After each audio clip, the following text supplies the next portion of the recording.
আজ বানাচ্ছি একটা হেলদি ব্রেকফাস্ট।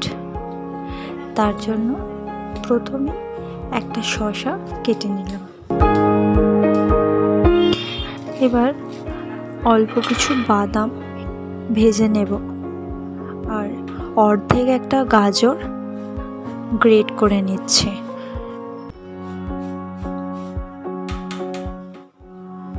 গাজরটা গ্রেট করা হয়ে গেছে। এবার একটুখানি পনির কেটে নিলাম। পনিরটা কাটার পরে শুকনো কড়াইতে হালকা করে সেটা একটু ভেজে নেব।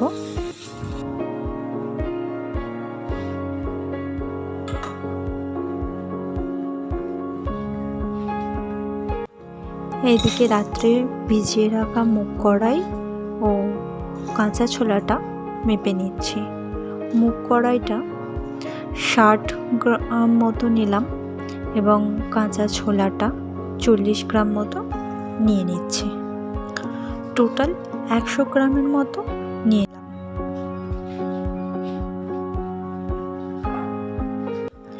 এবার তাতে একে একে গ্রেট করে রাখা গাজর, কেটে রাখা শসা এবং লেবু দিয়ে দিলাম।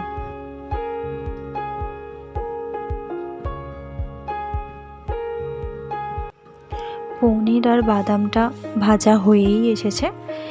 এবার কিছুটা নারকেল কুচি দিয়ে দিলাম মুগ কড়াইয়ের সাথে, আর সাথে কিছু মশলাও দিয়ে দিচ্ছি। 1 চা চামচ গোলমরিচ গুঁড়ো, 1 চা চামচ ভাজা জিরে গুঁড়ো, সাথে স্বাদ অনুযায়ী নুনও দিয়ে দিলাম। এবার তার সাথে বাদাম ও পনিরটাও মিশিয়ে নিলাম। সব শেষে সুন্দর করে মাখিয়ে নিলাম। ব্যাস, এবার তৈরি আমাদের হেলদি ব্রেকফাস্ট।